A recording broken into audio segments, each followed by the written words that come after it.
ہمیں یہ بتائیں کہ جو موجودہ طواغیت ہے ان کی ولایت کو خدا نے مانا ہے یا ان کی ولایت کو ٹھکرانے کا خدا نے حکم دیا ہے؟ قرآن مجید کی واضح آیت ہے، سورہ نساء کی آیت نمبر 60 ہے۔ اللہ نے انہیں یہ حکم دیا ہے کہ ان طاغوتوں سے دوری اختیار کریں۔ یرید الشیطان ان یضلهم ضلالا بعیدا، ایسے افراد جو دعویٰ تو ایمان کا کرتے ہیں مگر عملاً طاغوتوں کے چمچے بنتے ہیں، شیطان انہیں کھلی ہوئی گمراہی میں ڈال دیتا ہے۔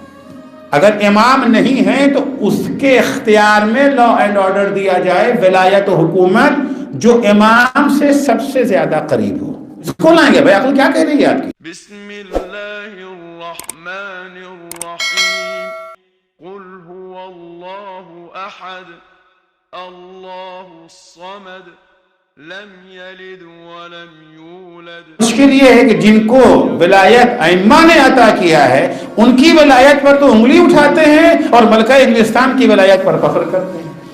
ان کی ولایت کے سائے زندگی بسر کا ایک کبھی بھی ایک جملہ بھی ان کے خلاف جسارت نہیں ہو سکتی، گستاخی نہیں ہو سکتی ہے۔ امریکی طواغیت کے خلاف زبان کھولنے کو تیار نہیں ہے اس ذریعے سے۔ ہمیں یہ بتائیں کہ جو موجودہ طواغیت ہے ان کی ولایت کو خدا نے مانا ہے یا ان کی ولایت کو ٹھکرانے کا خدا نے حکم دیا ہے؟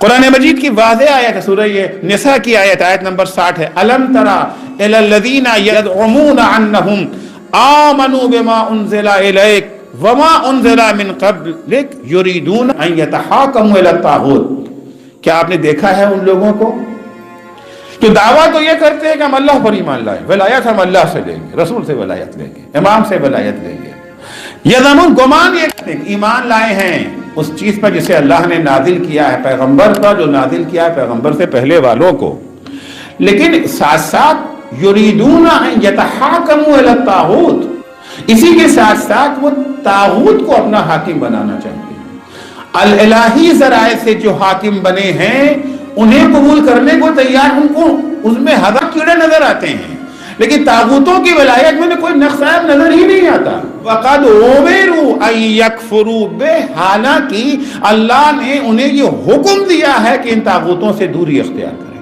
ان کا انکار کرنے کا انہیں حکم دیا گیا ہے، ریفیوز کرنے کا حکم دیا گیا ہے کہ طواغیت کی حکومت کو آپ ایکسیپٹ نہ کریں، قبول نہ کریں، ٹھکرا دیں، انکار کر دیں۔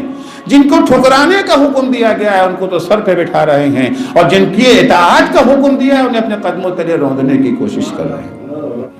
قرآن مجید واضح انداز میں کہتا ہے وَيُرِيدُ الشَّيْطَانُ أَن يُضِلَّهُمْ ضَلَالًا بَعِيدًا، ایسے افراد جو دعویٰ تو ایمان کا کرتے ہیں مگر عملاً طاغوتوں کے چمچے بنتے ہیں، شیطان انہیں کھلی ہوئی گمراہی میں ڈال دیتا ہے۔ اصل حاکم کون ہے؟ خدا۔ لا اینڈ آرڈر کا اختیار کس کے پاس ہونا چاہیے؟ اللہ کے پاس۔ اللہ ڈائریکٹ نہیں آیا، کس کو اس نے انتظام دیا؟ انبیاء کو دیا۔ انبیاء کے بعد یہ سلسلہ ائمہ تحریم تک آیا، 12ویں امام چلے گئے پردے غیب میں۔ اب سوال یہ ہے کہ سسٹم اللہ نے بنایا تھا امت کے لیے، انسانوں کو اشرف المخلوقات بنانے، یہ سسٹم بھی چند سو برسوں کے لیے تھا، فقط 260 ہجری تک کے لیے تھا۔ اب انسانوں کو سسٹم کی ضرورت نہیں ہے، اب انسان اس سسٹم کو فالو کیے بغیر اشرف المخلوقات بن سکتے ہیں؟ ہے کوئی یہ کہے نہیں، وہ دین فقط جو تھا اللہ نے دین بھیجا تھا وہ 260 سال کے لیے تھا، اس کے بعد سے اب معطل ہے دین جب امام کا ظہور ہوگا۔ 1100-1200 سال تو ہو چکے ہیں، نہیں معلوم، انشاءاللہ کل بھی ظہور ہو سکتا ہے 1000 سال اور، سوچنے کی چیز ہے نا۔ آج امام پردے غیب میں ہیں تو آج آیا دین معطل ہو گیا ہے؟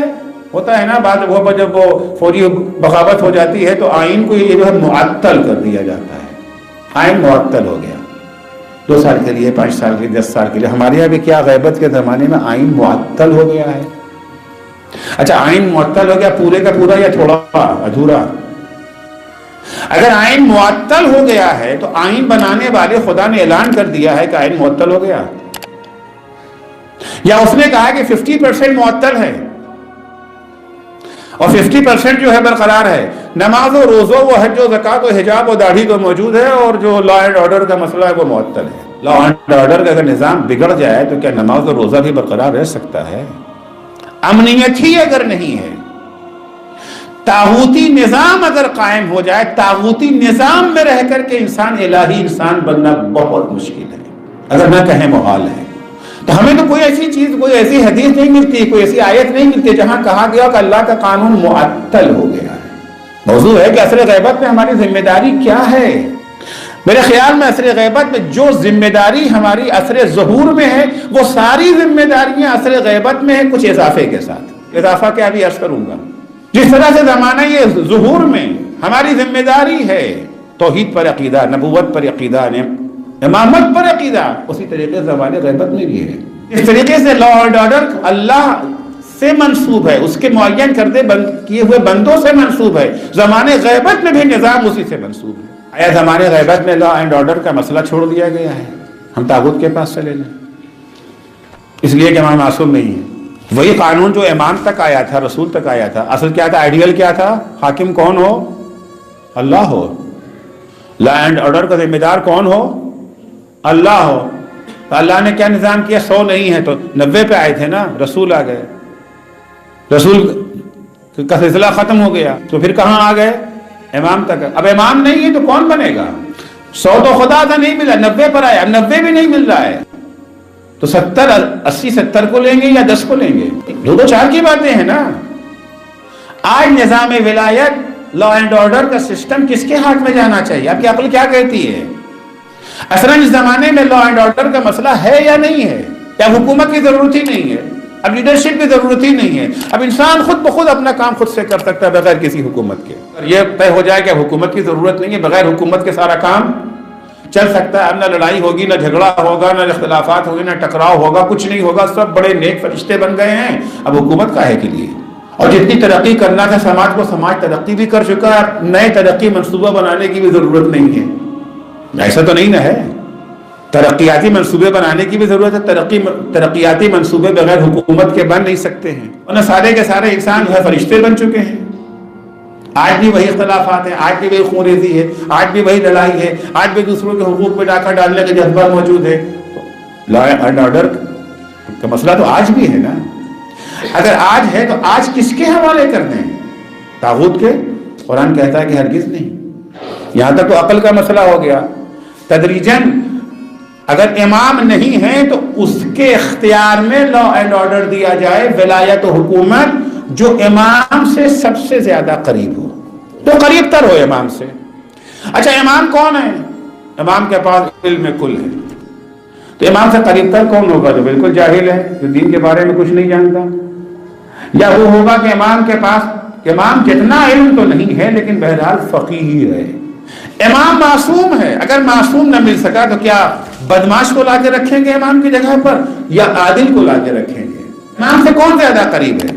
خائن، بدماش، ڈاکو، قاتل، جلاد، یا عادل جو گناہ کبیرہ بالکل نہیں کرتا، گناہ صغیرہ پر اصرار نہیں کرتا؟ اس کو لائیں گے؟ بھائی عقل کیا کہہ رہی ہے آپ کی؟